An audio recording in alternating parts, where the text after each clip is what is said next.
प्यारे बच्चों, नमस्कार। मैं आपका रमेश सर, हिंदी विषय अध्यापक। आज गुलमोहर पाठ्यपुस्तक कक्षा 6 पाठ 5 पुरस्कार लेकर प्रस्तुत हुआ हूँ।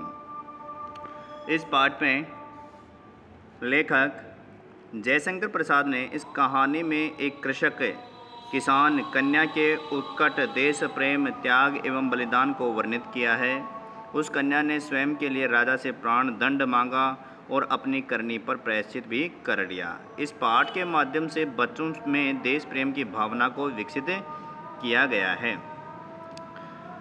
पाठ का प्रसार। आकाश में काले काले बादल घुमड़ रहे थे। ये जहाँ पे चित्र में दिखाई दे रहे हैं, काले काले बादल घुमड़ रहे हैं, इसको वर्णन किया गया है। पर्वतमाला के अंचल में समतल पर्वतमाला यानी कि जो पहाड़ी क्षेत्र होते हैं उस श्रृंखला, अंचल में यानी उसके आंगन में अर्थात पहाड़ी जो क्षेत्र होता है उसमें समतल भूमि से मिट्टी की गंध उठ रही थी। रथों, हाथियों और भीड़ के मध्य महाराज की सवारी बढ़ रही थी। बाजे बजने लगे और कुमारियों ने फूलों की वर्षा की। कौशल का यह उत्सव प्रसिद्ध था। कौशल कहते हैं उस देश का जो यह उत्सव था प्रसिद्ध था। एक दिन के लिए महाराज किसान बन इंद्रदेव की पूजा हल जोतते थे। अर्थात महाराज एक दिन किसान बन करके, वहाँ का जो राजा था वो राजा किसान बन करके इंद्रदेव की पूजा कर हल जोतते थे। दूसरे राज्यों के युवक राजकुमार उत्सव में भाग लेते थे। इस बार मगध का राजकुमार अरुण भी अपने रथ पर बैठकर उत्सव देख रहा था। ये जो अरुण है ये भी उत्सव देख रहा था। बीजों का थाल लिए खेत की मालकिन कुमारी मधुलिका महाराज के साथ थी। सब लोग महाराज का हल चलाना देख रहे थे और राजकुमार अरुण देख रहा था मधुलिका का मोहक सौंदर्य। अर्थात ये मधुलिका को देख रहा था, बाकी सभी महाराज को देख रहे थे।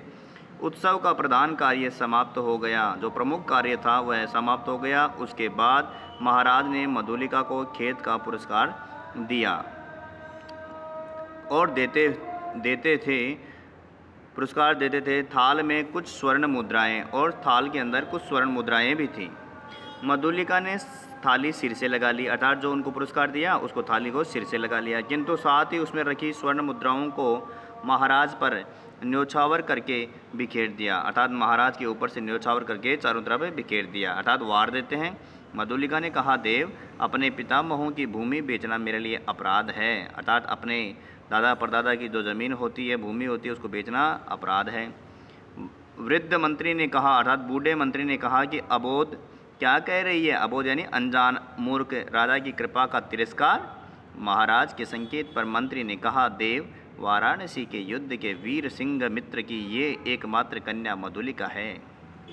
नियम के अनुसार हम उसे भूमि का चौगुना मूल्य दे रहे हैं। महाराज चुप रहे। सभा विसर्जित हुई, अर्थात सभा पूरी हो गई। सब अपने अपने शिविर लौट आए। मधुलिका वृक्ष की छाया में अनमनी चुपचाप बैठी रही। रात्रि उत्सव में अरुण ने भाग नहीं लिया, उसकी आंखों में नींद न थी। अरुण ने देखा कि रक्षक सो रहे थे। वह उस वृक्ष के नीचे जा पहुंचा जहां मधुलिका निद्रा का सुख ले रही थी। मधुलिका सो रही थी, वहां पर यह पहुंच गया। कौन? मधुलिका ने चौंक कर पूछा। देवी, मैं मगध का राजकुमार, मैं तुम्हारे अनुग्रह का प्रार्थी हूँ। मेरा हृदय तुम्हारी छवि का दास बन गया है। अनुग्रह मतलब उसका जो विग्रह है, उस विग्रह का प्रार्थी हूँ। मैं कौशल नरेश से तुम्हारी भूमि तुम्हें दिलवा दूंगा। अर्थात कौशल जो राजा है, कौशल प्रदेश का जो राजा है, उससे तुम्हारी मैं भूमि तुम्हें दिलवा दूंगा। नहीं, मैं राष्ट्र नियम नहीं बदलना चाहती, चाहे मुझे कितना ही दुख हो। मधुलिका उठकर चल दी। वहाँ से राजकुमार लौट गया। मधुलिका ने राजा का अनुग्रह नहीं लिया, अर्थात उसका जो अनुग्रह था वो नहीं लिया, उसको वापस लौटा दिया अनुग्रह को। वह दूसरे के खेतों में काम करती और कठिन परिश्रम से जो रूखा सूखा अन्न मिलता उसे पाकर झोंपड़ी में पड़ी रहती। मधुलिका अपने झोंपड़ी में पड़ी रहती। आसपास के किसान उसका आदर करते थे। इस तरह सब दिन, सप्ताह, महीने और वर्ष बीतने लगे। मधुलिका बीते क्षणों को याद कर रही थी, अर्थात बीते पलों को याद कर रही थी। अत्यधिक गरीबी ने उसे और अधीर कर दिया, अधीर का मतलब बेचैन कर दिया। बाहर वर्षा ने भीषण रूप धारण कर लिया, गड़गड़ाहट बढ़ने लगी, अर्थात बादलों की जो गड़गड़ाहट थी वो बढ़ रही थी। मधुलिका अपनी टूटी फूटी झोंपड़ी में कांप उठी, अर्थात जो बिजली चमक रही थी। सहसा बाहर कुछ शब्द हुआ, कौन है यहाँ? मधुलिका ने पूछा। इस पर आगंतुक ने उत्तर दिया, आने वाला। आगंतुक, आने वाला। पथिक, पथिक कहते हैं यात्री को। पथिक को आश्रय चाहिए, अर्थात यात्री को आश्रय चाहिए। मधुलिका ने डंडियों से बना द्वार खोल दिया, अर्थात उसकी जो झोंपड़ी का जो द्वार था वो खोल दिया। बिजली चमक उठी। उसने देखा कि एक पुरुष घोड़े पर सवार है। वह चिल्ला उठी, राजकुमार? मधुलिका आश्चर्य से युवक ने कहा, तुम्हारी यह दशा? मधुलिका बोल उठी, और आज आपकी यह हालत, अर्थात यह दशा कैसे हुई? मैं मगध का विद्रोही निकाला गया राजकुमार, कौशल में जीविका खोजने आया हूँ, अर्थात कौशल राज्य में, कौशल प्रदेश में जीविका अर्थात अपनी आजीविका का साधन खोजने आया हूँ। स्वागत है। शीतकाल के कोहरे से घिरी चांदनी में बैठे अरुण और मधुलिका परस्पर बातें कर रहे थे, अर्थात एक दूसरे से वे बातें कर रहे थे। इतनी गरीबी में इतने सैनिक साथ रखने की क्या आवश्यकता है? अर्थात इतने गरीब हो तो इतने सैनिक रखने की आवश्यकता क्या है साथ में? मैं अपने बाहुबल से नया राज्य बनाऊंगा। ओ, तो तुम्हारा उत्साह कम नहीं हुआ है? तुम्हारी इच्छा हो तो मैं प्राणों की बाजी लगाकर तुम्हें कौशल के सिंहासन पर अपनी रानी के रूप में बिठा दूं, अर्थात तुम्हारी इच्छा हो तो, तुम्हारी आज्ञा हो तो मैं तुम्हें रानी बना करके तुम्हारे कौशल प्रदेश की रानी बना दूंगा। मधुलिका कांप उठी, अर्थात घबराकर।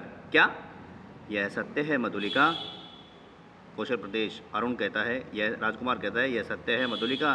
कौशल नरेश तुम्हारे लिए चिंतित हैं, वे तुम्हारी प्रार्थना अस्वीकार नहीं करेंगे। कौशल के सेनापति अधिकांश सैनिक लेकर दस्यु नाश के लिए बहुत दूर गए हुए हैं। दस्यु यानी डाकुओं का नाश करने के लिए बहुत दूर गए हैं। जो कहोगे वही करूँगी, मधुलिका ने कहा, अर्थात जो कहोगे वही करूँगी। अगले दिन कौशल नरेश के दरबार में आकर मधुलिका बोली, देव, 3 बरस हुए मेरी भूमि ले ली गई है, अर्थात 3 बरस पहले मेरी भूमि को ले ली गई है। ओ, तो उसका मूल्य मांगने आई हो, अर्थात उसका मूल्य मांगने आई हो? नहीं, दक्षिणी नाले के समीप उतनी ही जंगली भूमि दे दें, अर्थात दक्षिणी नाले के पास में उतनी ही मेरी जो ज़मीन है वो मुझे वापस दे दें। मैं अपनी खेती वहीं करूँगी, अर्थात जो मैं खेती करूँगी वो वहीं कर लूँगी। वह भूमि उबड़ खाबड़ है, परंतु दुर्ग के समीप होने से सैनिक महत्व रखती है, अर्थात किले के पास में रहती है, इसलिए वो सैनिक अधिक महत्व रखती है। तो मैं लौट जाऊं? सिंहमित्र की जो कन्या, तुम निराश नहीं लौटोगी। मैं मंत्री को पत्र देने का आदेश देता हूं, अर्थात ये है मंत्री को पत्र लिखने का आदेश देते हैं। जय हो देव कहती हुई मधुलिका राज मंदिर से बाहर आई। दुर्ग के दक्षिणी नाले पर झाड़ियाँ काटकर मधुलिका का खेत बन रहा था। अरुण के आदमी वहाँ स्वतंत्र घूमते। एक दिन अरुण ने कहा कि आज रात्रि के तीसरे पहर मेरी विजय यात्रा होगी। मैं कौशल का राजा बनूंगा। आज रात झोंपड़ी में बिताओ, कल से तो राज मंदिर में तुम्हारा निवास होगा, अर्थात आज रात को मैं राजा बन जाऊंगा और तुम आज तो अपनी झोंपड़ी में बिताओ और कल से तुम्हारा राज मंदिर बन जाएगा, तुम्हारा निवास होगा। मधुलिका उठ खड़ी हुई, झोंपड़ी की ओर बढ़ती हुई सोचने लगी, मगध कौशल का शत्रु है और शत्रु की विजय। नरेश ने क्या कहा था? यह वीर सिंहमित्र की कन्या है। नहीं, वह पुकार उठी। रात का पहला पहर बीत चुका था। वह राह यानी रास्ता, वह रास्ते पर खड़ी थी। लगभग 100 अश्वारोही चले आ रहे थे। अश्वारोही अर्थात घोड़ों पर बैठे हुए यात्री आ रहे थे। आगे आगे सेनापति चले आ रहे थे। वे बोले, कौन है तू? मैं अपराधी हूँ, मुझे पकड़ लो। क्या है साफ बता, अर्थात सारी बात बता, सही बता। आज रात श्रावस्ती दुर्ग पर दक्षिणी नाले के पास से आक्रमण होगा, किला शत्रुओं के हाथ होगा। क्या कह रही है तू? सेनापति ने चौंक कर कहा, अर्थात मधुलिका ये सारी बात बता देती है कि आज रात यहाँ पर आक्रमण होगा और किला शत्रुओं के हाथों में होगा। मैं सत्य कह रही हूँ, शीघ्र चलो। सेनापति ने 80 सैनिकों को दक्षिणी नाले की ओर बढ़ने की आज्ञा दी। मधुलिका को साथ लेकर स्वयं दुर्ग की ओर बढ़ गए। अश्वारोहियों को देख प्रहरी चौंक उठे। प्रहरी रक्षक, उन्होंने सेनापति को पहचाना। श्रावस्ती दुर्ग का द्वार खुला। सेनापति ने पूछा, दुर्ग में कितने सैनिक होंगे? सेनापति की जय हो। 200। बिना आवाज़ किए उन्हें लेकर दुर्ग के दक्षिणी ओर चलो। सेनापति ने मधुलिका को पीछे आने का संकेत किया और राजमंदिर की ओर बढ़े। महाराज के पास जाकर बोले, क्षमा हो देव, इस स्त्री के कारण मुझे इस समय यहाँ आना पड़ा। महाराज ने कहा, सिंघमित्र की कन्या, तुम्हें तो दक्षिणी नाले के समीप अर्थात पास में भूमि दे दी गई थी। देव, किसी गुप्त शत्रु ने आज रात दुर्ग पर अधिकार करने का प्रबंध किया है। इस स्त्री ने यह संदेश दिया है।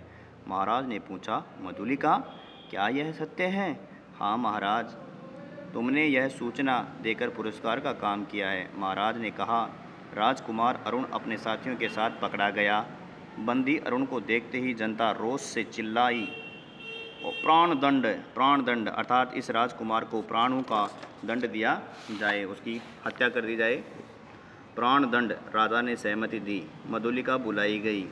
तुम्हें जो पुरस्कार लेना हो मांग लो। वह चुप रही। राजा ने कहा, मेरी अपनी जितनी खेती है मैं सब तुम्हें देता हूँ।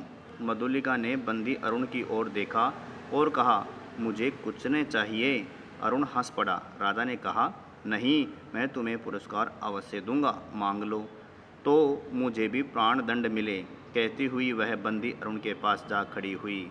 इस पाठ के जो लेखक हैं वो जयशंकर प्रसाद हैं। इस पाठ में जो वर्ड मीनिंग आए वो एक बार देख लें। पर्वतमाला, पर्वतों की श्रृंखला, मोहक, आकर्षक, विसर्जित, खत्म, समाप्त होना, पूरी होना, छवि, सुंदरता, दस्युनाश, डाकुओं का विनाश, प्रहरी, चौकीदार, रक्षक, रोष, क्रोध, प्रसिद्ध, मशहूर, पुरस्कार, इनाम, अनुग्रह, कृपा अर्थात उसकी अनुग्रह कृपा, अधिकांश, ज़्यादातर, अश्वारोही, घुड़सवार, समीप, नज़दीक, प्राणदंड, मृत्युदंड। धन्यवाद।